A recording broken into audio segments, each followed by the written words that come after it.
प्यारे बच्चों, सभी को जय हिंद।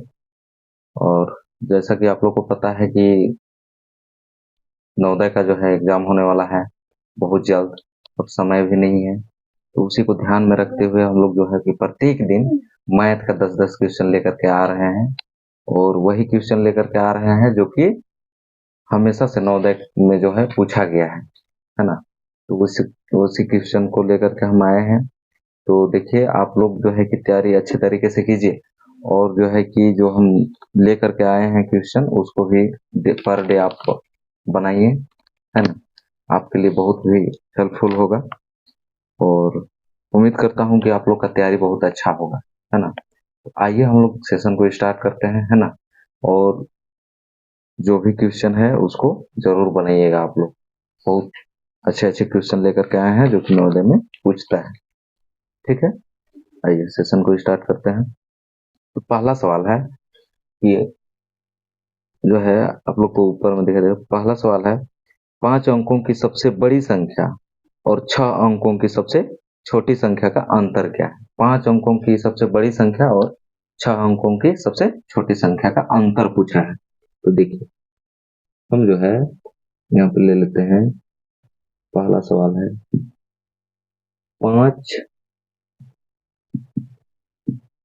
अंकों की बड़ी संख्या, बड़ी संख्या, और जो है 6 अंकों की छोटी संख्या, इसी का अंतर पूछा है। लेकिन 5 अंकों की सबसे बड़ी संख्या क्या होगी, तो 5 बार हम क्या लिख देंगे, 9। 1, 2, 3, 4 और 1, 5। 5 अंकों की बड़ी संख्या, और 6 अंकों की छोटी संख्या में एक पर जो है 5 जीरो लगा देंगे। ठीक है, इक्का दाहे सैकड़ा, हजार, 10,000, लाख, 1 लाख। तो अब जो है इसका जो है अंतर कितना होगा वही पूछा है। तो आइए हम लोग अंतर निकालते हैं। तो बड़ा संख्या ये है, देखिए, इक्का दहाई सैकड़ा, हजार, 10,000, लाख है। और इक्का दहाई सैकड़ा, हजार, 10,000, यानी कि 99,999 है। और ये 1 लाख है। तो इसीलिए अंतर अंतर बराबर क्या हो जाएगा, 1 लाख माइनस 99,999 कर देंगे। तो देखिए, जीरो यहाँ से 1 जाएगा तो कितना हो जाएगा, 10। 10 में से 9 जाएगा तो 1 होगा। और यहाँ 9, जीरो, 9, जीरो, 9, जीरो, और ये जीरो, यानी कि मेरा आंसर कितना आ जा रहा है, 1 आ जा रहा है। तो यही मेरा क्या हो जाएगा, आंसर हो जाएगा। ठीक है, चलिए अगला सवाल लेते हैं हम लोग। ऐसा ही छोटे छोटे सवाल है जो कि आता है।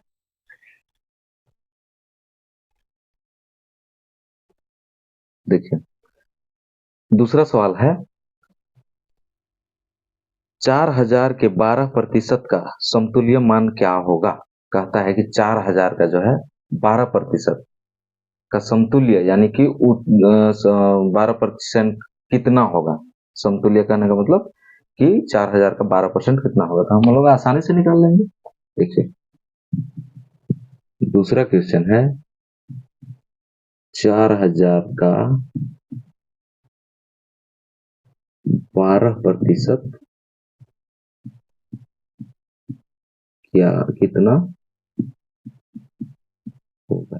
ठीक है, तो देखिए, 4,000 का 12%, परसेंट जब हटेगा तो नीचे में क्या आ जाएगा, जीरो। 1 0 2 0 1 0 1 0, 12 चौका 12 48, यानी कि कितना, और एक जीरो।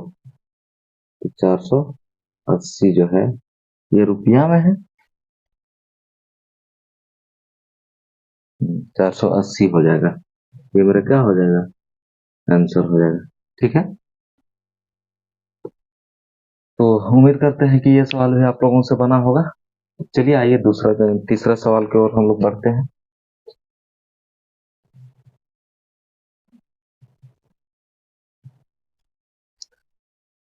तीसरा सवाल जो है 18, 30 और 32 का मसा क्या होगा। 18, 30 और 32 का मसा कितना होगा। तो देखिए किसका किसका पूछा है। तीसरा 18, 30 और 32 का HCF हाईएस्ट कॉमन फैक्टर है ना क्या होगा। तो इसको निकालने का जो है सहज तरीका इनके बीच में देखिए एक सहज तरीका है कि इनके बीच में जो दो ऐसे संख्याओं को लेना है जो कि अंतर में कम होगा। ठीक है। और उनके अंतर से हम देखेंगे कि जितने भी संख्या दिए गए हैं वे भाग जा रहे हैं कि नहीं। यदि वे सभी भाग जा रहे हैं ठीक है और वह बड़ी संख्या है तो वही हो जाता है HCF। ठीक है। अन्यथा तो हम लोग तो निकाल करके ही देख ही लेंगे। तो हम लोग दोनों विधि सीखेंगे। देखिए पहले भाग विधि देखिए। तो भाग विधि में क्या करेंगे हम कि पहले इसको भाग दे करके देखेंगे इसको। तो 30 से भाग देंगे किसको 32 को एक बार में। 2 आएगा कितना बार में कट गया। अब ये जो 2 है 2 को हम 18 से भाग देके देखेंगे। तो 2 से जब हम 18 को भाग देंगे तो कट जाएगा 9 बार में। यानी कि इसके अनुसार HCF कितना हो गया।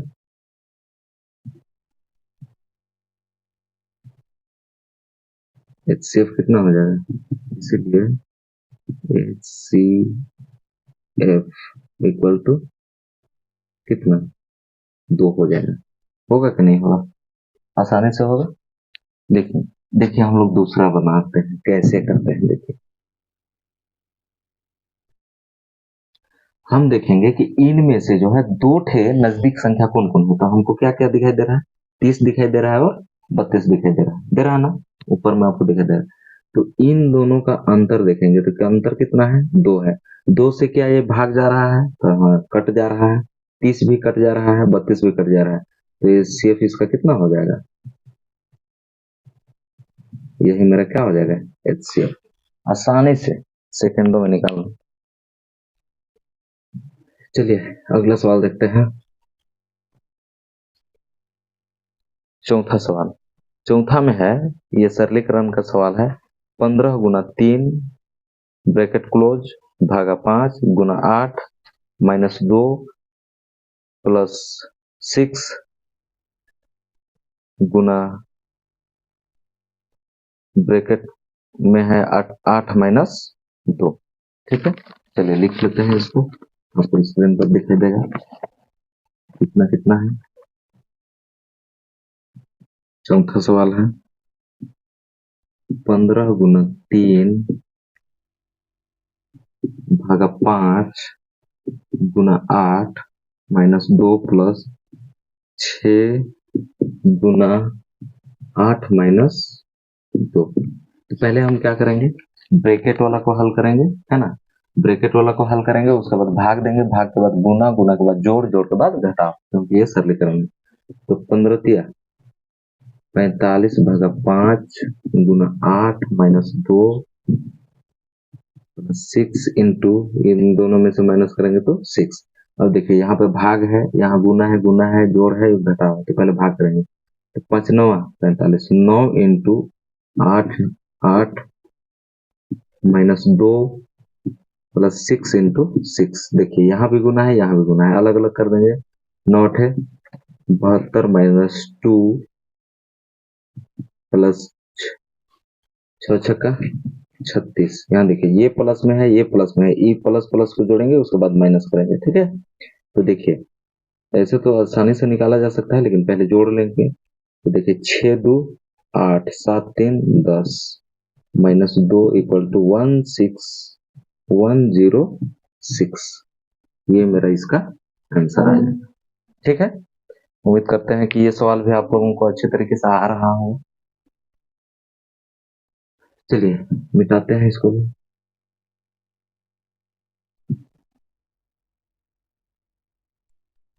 नेक्स्ट सवाल देखिए क्या कहता है।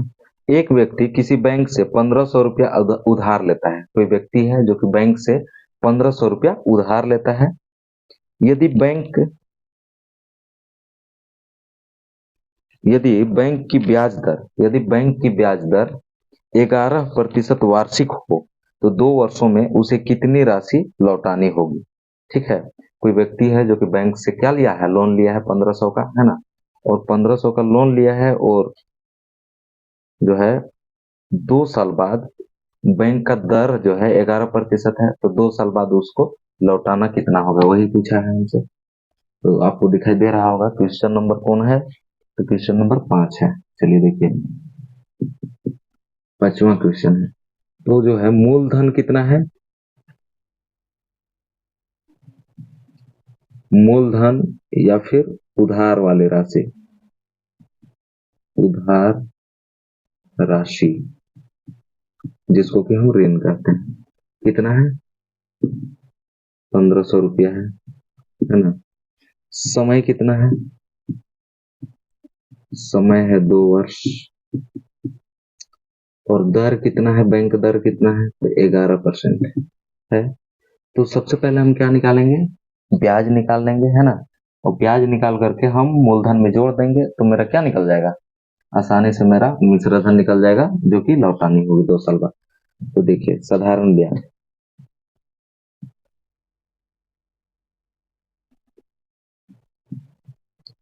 साधारण ब्याज इक्वल टू क्या होता है, ब्याज बराबर मूलधन गुने समय गुने दर बटा 100। ठीक है, तो देखिए मूलधन कितना है, 1500 है, समय कितना है, 2 वर्ष है, दर कितना है, 11 है, बटा 100 कट जाएगा। तो यहाँ पर गुना कर दें, 15 दूना 30, तो कितना हो जाएगा, 15 दूना 30 और 11 तिया 33, यानी 330 रुपया। ये मेरा क्या आ गया, तो ये मेरा आ गया ब्याज। ठीक है, तो जो है जो राशि वापस करेंगे वो राशि होगा 2 साल बाद मिश्र धन, मिश्र धन, तो मिश्र धन क्या हो जाता है, मूलधन प्लस ब्याज, मूलधन प्लस ब्याज इक्वल टू कितना, मूलधन कितना है 1500 प्लस 330 इक्वल टू कितना हो जाएगा, 1830 रुपया हो जाएगा। यानी कि 2 साल बाद जो है वह व्यक्ति बैंक को कितना रुपया वापस करेगा, 1500 तो वो दिया देगा जो ऋण के रूप में लिया है, प्लस में 330 रुपया ब्याज, तो यानी कि कुल कितना देगा, 1830 रुपया। उम्मीद करते हैं कि आपको समझ में आया होगा। चलिए नेक्स्ट क्वेश्चन की ओर।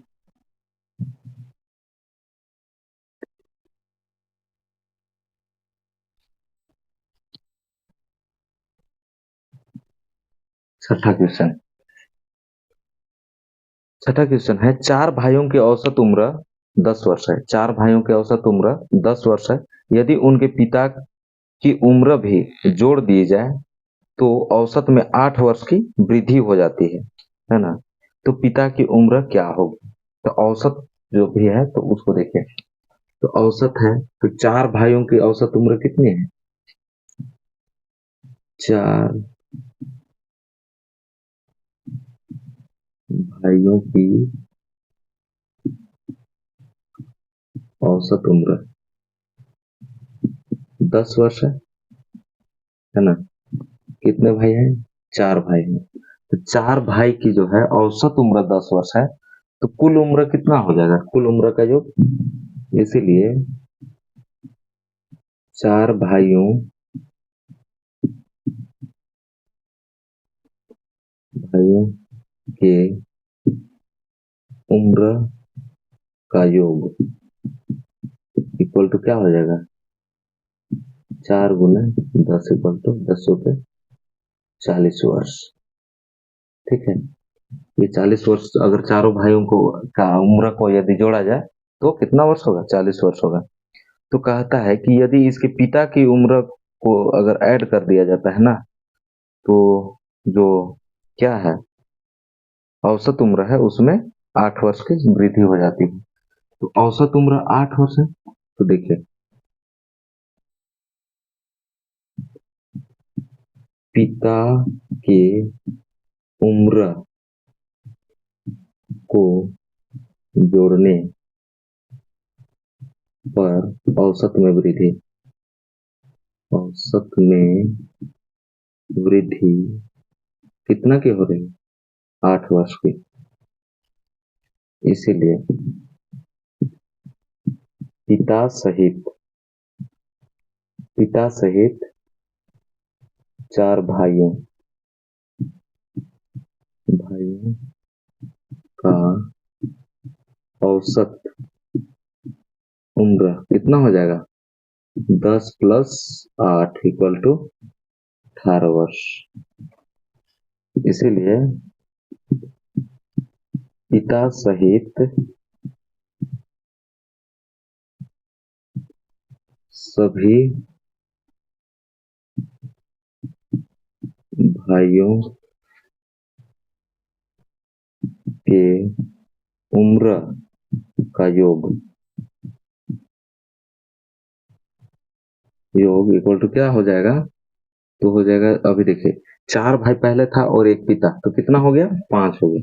तो 5 × 18 कर देंगे तो कितना आ जाएगा 18 × 5 = 90 वर्ष। ठीक है। अब देखिए अगर 4 भाइयों का उम्र को अगर जोड़ते हैं हम तो कितना होता है 40 वर्ष होता है। लेकिन अगर पिता का उम्र को भी जोड़ दिया जाता है तो 90 वर्ष हो जाता है। ठीक है। तो आसानी से हम निकाल सकते हैं, 4 भाई को माइनस कर देंगे तो पिता का जितना उम्र होगा निकल जाएगा। तो इसीलिए पिता का उम्र इक्वल टू क्या हो जाएगा 90 - 40 = 50 वर्ष। ठीक है। तो थोड़ा सा तो देखिए, तो ये मेरा आंसर हो जाएगा। ठीक है, स्क्रीनशॉट भी ले सकते हैं। चलिए नेक्स्ट सवाल की ओर चलते हैं। उम्मीद करते हैं कि ये सवाल भी आपको बेहतर तरीके से आ रहा होगा।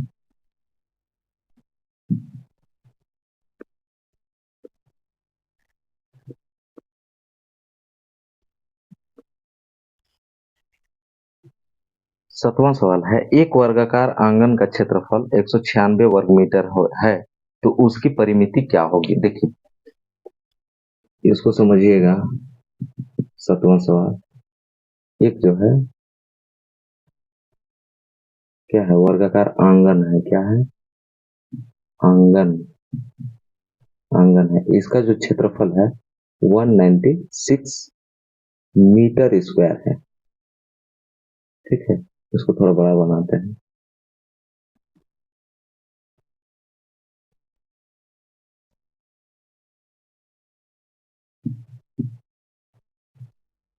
आंगन है 196 मीटर स्क्वायर है। ठीक है, तो हम जानते हैं किसी भी वर्गाकार आंगन हो या एरिया हो तो उसका क्षेत्रफल क्या होता है भुजा का स्क्वायर होता है, क्योंकि इसका लंबाई चौड़ाई क्या होता है बराबर होता है। तो बी इंटू बी ए इंटू ए होता है। तो इसीलिए आंगन आंगन का क्षेत्रफल इक्वल टू क्या होता है भुजा का स्क्वायर। पहले हम क्या निकालेंगे भुजा निकालेंगे है ना, उसके बाद है ना परिमिति निकालेंगे। तो इसीलिए जो है भुजा का स्क्वायर इक्वल टू मेरे को दिया हुआ है 196। तो भुजा इक्वल टू क्या हो जाएगा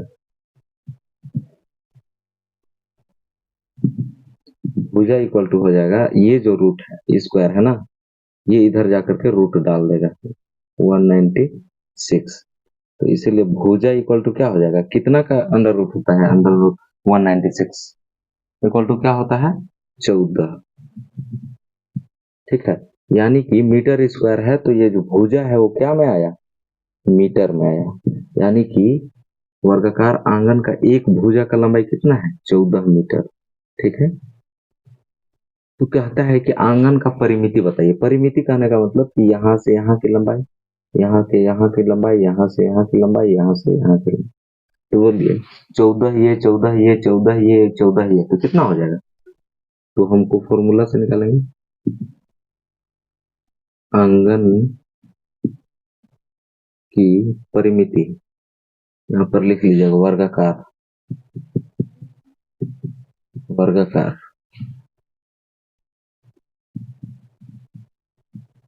वर्गाकार आंगन की परिमिति इक्वल टू कितना हो जाता है? 4 इंटू भुजा होता है ना?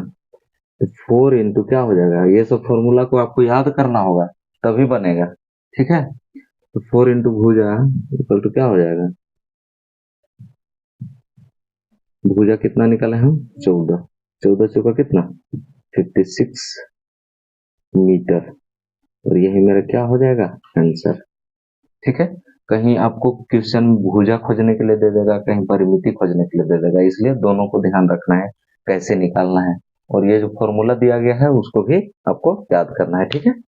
चलिए आगे की ओर चलते हैं।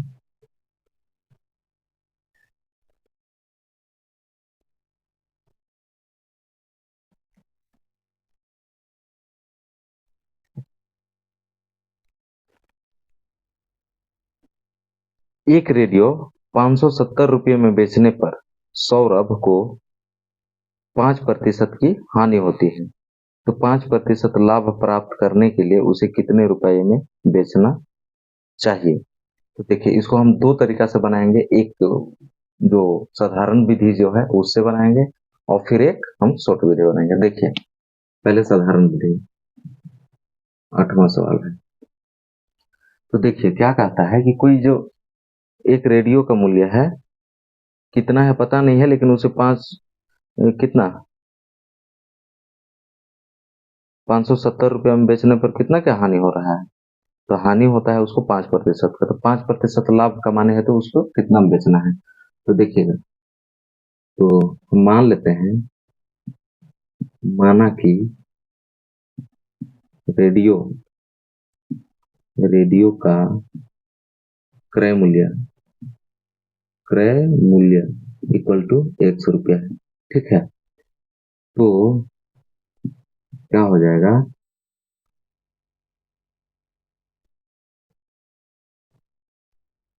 एक्स का यानी कि 100 माइनस 5%, परसेंट के लिए नीचे 100 में बेचने पर कितना में बेच रहे हैं हम उसको? 570 रुपया में, ठीक है? तो एक्स इक्वल टू हो जाएगा 95, X into 95 equal to 100 equal to 570। 5 से काट देंगे, 5 दूनी 10, 5 5 5 9 45 और 19, इसको जो है बराबर है तो ऊपर ऊपर भी काट सकते हैं, 19 दिया 57, ठीक है? अब ये जो है तिर्यक गुना हो जाएगा, तो एक्स इक्वल टू कितना हो जाएगा? 20 इंटू 30, तो एक्स इक्वल टू कितना? 3 दूनी 6 यानी कि 600। यानी कि एक्स जो है हम किसको माने थे? रेडियो का क्रय मूल्य। तो जब क्रय मूल्य मिल गया हमको तो इसीलिए 5% लाभ है, तो क्या करेंगे? इसको आसानी से कर देंगे। इसीलिए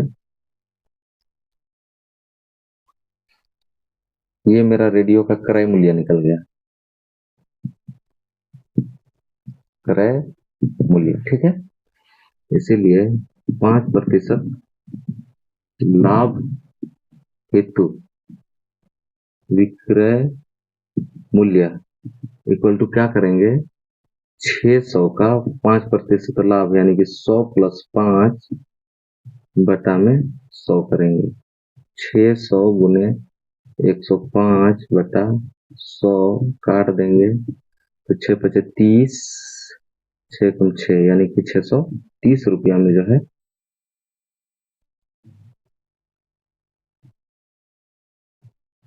रुपया में ये बिकेगा, ठीक है? ये तो रहा मेरा लॉन्ग विधि, ठीक है? आइए हम लोग इसका सिंपल विधि देखते हैं कि कैसे निकालें, ठीक है?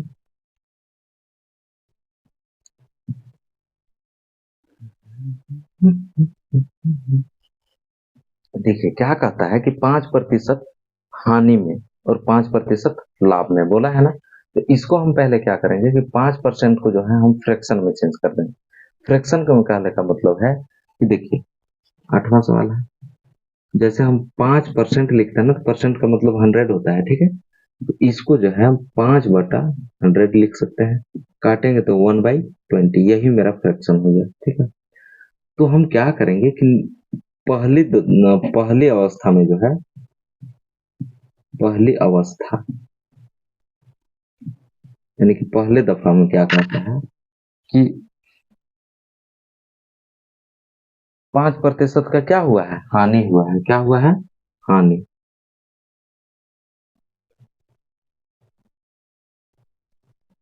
5% हानि, हानि हुआ है ना। तो पहला अवस्था में हम क्या कर लेंगे ना, नीचे वाला को क्या मान लेंगे, क्रय मूल्य मान लेंगे, ठीक है। तो अगर 20 रुपया क्रय मूल्य होता, कितना होता, 20 रुपया क्रय मूल्य होता, तो 1 रुपया हानि में उसको कितना में बेचा होता, कितना में बेचा होता, 19 रुपया में बेचता है ना। लेकिन तो पहली अवस्था में जो है हम क्या मान लेंगे, इसको क्रय मूल्य मान लेंगे। क्रय मूल्य अगर 20 था होगा, तो विक्रय मूल्य कितना होगा, क्योंकि हानि में बेचा है। तो देखिए 20 का अगर 5% निकालिएगा हानि, तो हमेशा एक आएगा, ठीक है। तो एक माइनस हो जाएगा, यानी कि 20 - 1, यानी कि कितना, 19 में बेचेगा, ठीक है, क्योंकि हानि में बेचा है। लेकिन 19 में नहीं बेचा है, कितना में बेचा है, 570 रुपये में। कितना गुना ज्यादा, 30 गुना ज्यादा। इसीलिए क्रय मूल्य भी अपने आप का कितना गुना ज्यादा होगा, 30 गुना, यानी कि 600 रुपया का क्रय मूल्य था, ठीक है। अब जो है यहाँ से हमको क्रय मूल्य मिल गया है ना, रेडियो का क्रय मूल्य मिल गया, तो हम आसानी से क्या निकालेंगे, 5% लाभ। तो देखिए फिर इसी प्रकार से अभी दूसरी अवस्था में क्या करता है, दूसरी अवस्था में 5% लाभ। तो फिर फ्रैक्शन में चेंज करेंगे तो 1/20 आएगा। तो अभी जो है क्रय मूल्य क्या मान लेंगे हम, 20 मान लेंगे, और विक्रय मूल्य क्या मान लेंगे, विक्रय मूल्य क्या मानेंगे, इसको यहाँ पे लिखते हैं।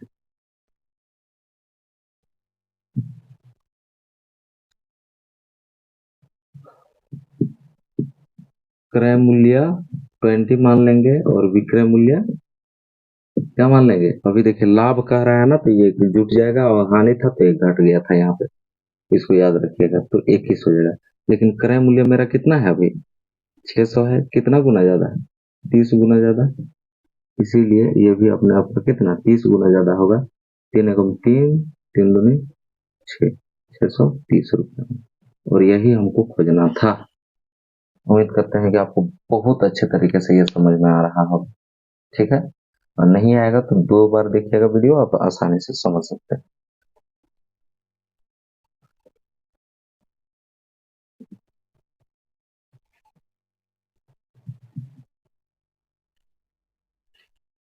चलिए नेक्स्ट सवाल है, एक ठेकेदार को किसी काम को 20 दिन में समाप्त करना है। कोई ठेकेदार है, उसको जो है 20 दिन में किसी काम को समाप्त करना है, ठीक है। जिसके लिए उसने 30 व्यक्ति को काम पर लगाए हैं, जिसके लिए उसने 30 व्यक्तियों को काम पर लगाए हैं, ठीक। यदि काम को 15 दिन में समाप्त करना है, तो उसे और कितना व्यक्ति को काम पर लगाना होगा। अगर चाहे तो काम को अगर 15 दिन में समाप्त करना है उसको, तो कितना और एक्स्ट्रा व्यक्ति उसको लगाना पड़ेगा काम पर, ठीक है। यही सवाल है, तो आइए देखते हैं। तो इसको जो है जब बनाएंगे हम, तो क्या करेंगे कि 20 दिन का काम कितने व्यक्ति कर रहे हैं, तो 30 व्यक्ति कर रहे हैं, तो कुल कार्य क्या हो जाएगा, 20 × 30 हो जाएगा, ठीक है। तो उसको 15 दिन में समाप्त करना है, तो कितना व्यक्ति को एक्स्ट्रा लगाएगा। तो देखिए 9वां सवाल जो है क्या कहता है, ऊपर में दिखाई दे रहा होगा आपको। एक ठेकेदार किसी काम को 20 दिन में समाप्त करना है, तो 20 दिन में समाप्त करने हेतु कुल मजदूर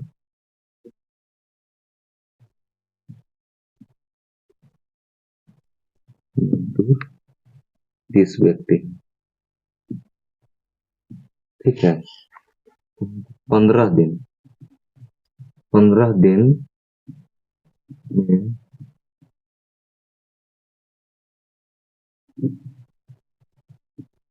समाप्त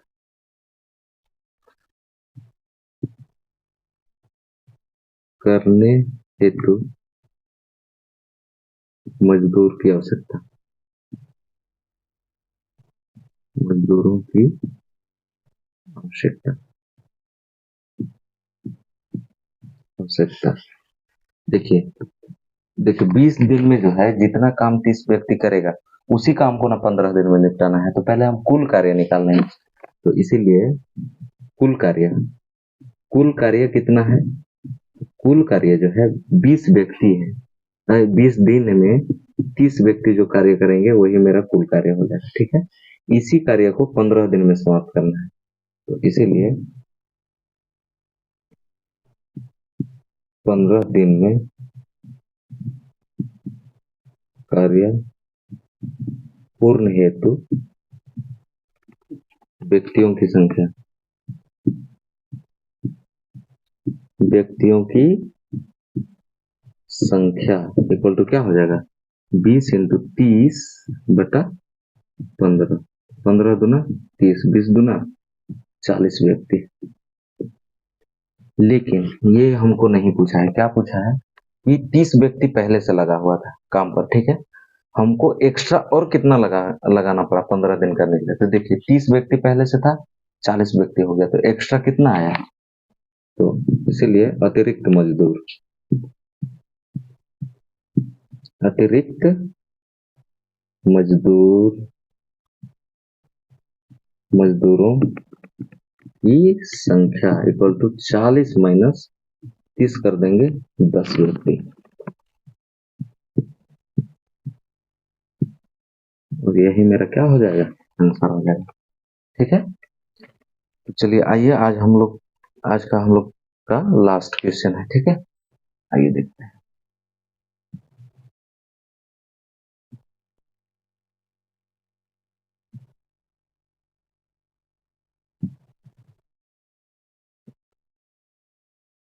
एक जीप 180 किलोमीटर की दूरी 4 घंटे में तय करती है। कोई एक जीप है जो कि 180 किलोमीटर की दूरी को 4 घंटे में तय करती है,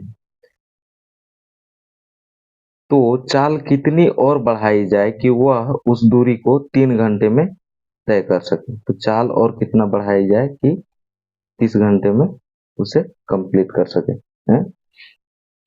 कितने घंटे, 3 घंटे में। तो देखिए क्या करेंगे कि हम जीप की जो है पहले चाल निकालेंगे कि चाल क्या है।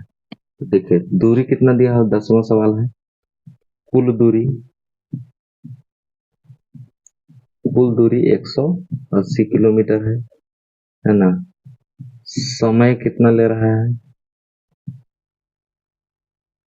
समय 4 घंटा, इसीलिए चाल बराबर क्या होता है, दूरी बटा समय होता है। तो दूरी कितना है मेरा, 180 है, बटा में 4, तो 4 दूनी 8, 4 के 12, 4 चौका 4 चौका 16, 4 5 20, यानी कि कितना, चाल जो है 45 किलोमीटर प्रति घंटा है पहले से, ठीक है। लेकिन कहता है कि यही दूरी को अगर हमको, ये तो 4 घंटा में ना 3 घंटा में समाप्त करना है, तो दूरी चाल कितना बढ़ाना होगा। चाल तो अभी शेष कितना है, पहले वाला 45 है, लेकिन अब कितना बढ़ाएंगे, तो ये देखिए इसीलिए 3 घंटा में दूरी तय करने हेतु चाल इक्वल टू क्या हो जाएगा, चाल दूरी तो सेम है 180, ये क्या है 3 6 18, यानी कि 60 किलोमीटर प्रति घंटा। तो कहता है कि हमको 3 घंटा में समाप्त करने के लिए कितने स्पीड बढ़ाना पड़ा। तो देखिए 45 पहले था, अभी कितना बढ़ा है 60, तो कितना बढ़ाना पड़ा, इसीलिए बढ़ाई गई चाल, बढ़ाई गई चाल इक्वल टू कितना हो जाएगा, तो 60 - 45 इक्वल टू 15 किलोमीटर प्रति घंटा, और यही मेरा क्या हो जाएगा, आंसर हो जाएगा। ठीक है, तो देखिए हम लोग थोड़ा बड़े बड़े सवालों को भी कैसे चुटकियों में हल कर दिए है ना। तो आइए मेरे साथ जोड़े रहिए और जितने भी क्वेश्चन हम बताते हैं उन सभी को आप बनाइए। आपको जो है कि परीक्षा में बहुत बहुत हेल्प करेगा। वही क्वेश्चन को ला रहे हैं हम जो कि पहले नवोदय में कभी ना कभी पूछा। ठीक है बच्चों, तो आज के सेशन को हम यहीं पे समाप्त करते हैं, है ना। और फिर मिलते हैं नेक्स्ट वीडियो में नया सेशन नया सवालों के साथ। ठीक है, तो आज के लिए सभी को थैंक यू, और सभी को आप तैयारी करते रहिए, इसके लिए best of luck. Thank you.